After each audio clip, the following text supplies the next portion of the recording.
Reverend Baisden-Bond, I was really captivated by some of the examples you gave during the panel about the ways when you were a young person, how your church formed you and the opportunities you had. You mentioned counting money and doing other things in the church context, which goes beyond just, hey, child, over here, do this thing, right? Which was really lovely.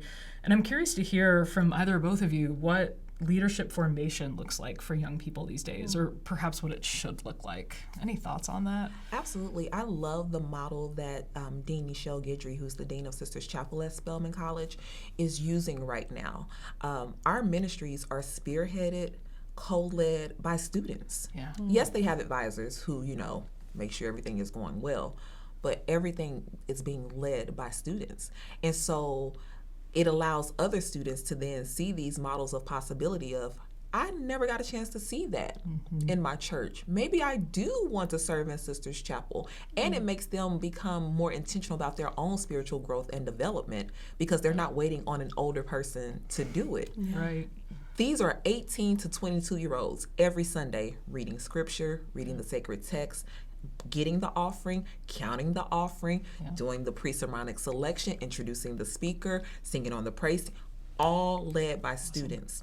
And so not only, and we don't use a plug and chug model either. Right. They're engaged in our weekly planning worship service meetings. So they offer true roses and thorns. And so it's really allowing them not just one seat at the table, but to take up the majority of the table. And we're listening to them. Yeah. Yeah.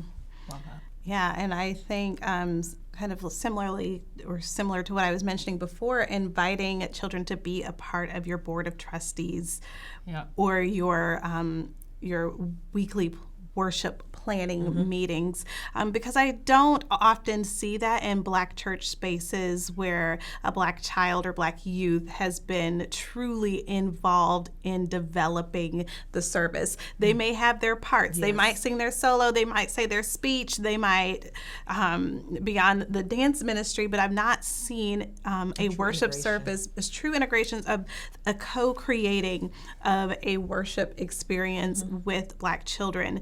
And being able to do that teaches you certain leadership skills.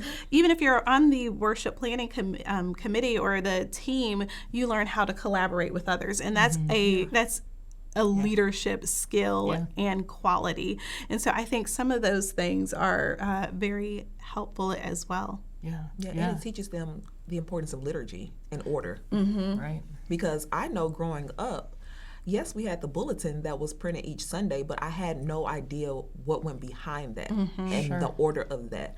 I learned a little bit about it in seminary, of course, but once I got in my current role and saw, all of this goes behind why we're singing this particular song during this season, why we're wearing this color, which then translates again to our students knowing you just can't throw that on the program because you just want to. Does this fit the liturgical season? Does it fit what we're trying to do? Does it fit the overall messaging that we're trying to give? You can't be like, oh, I like this song, and you just throw it on.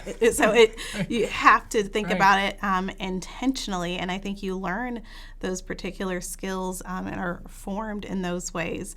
But I think for some churches, you also might be formed by the auxiliaries that you are a part of. Because I think, at least for me, that was so integral to my own faith development and leadership skills. Because when I became president of the GA Girls, so I think a resume builder. And so those telling me that I was a leader also was super impactful. It infuses so much empowerment, right? And what a gift that can be for a young person who may not necessarily get that in other places. No, seriously. I ran for class council freshman year at Spelman because I had all of this experience from church. Speaking, talking to a crowd, getting asked questions on the fly, like, what do you think about this? Being prepared, taking notes in a meeting, like all of these things that I learned from my church experience. Yeah, that's fantastic. Thank you.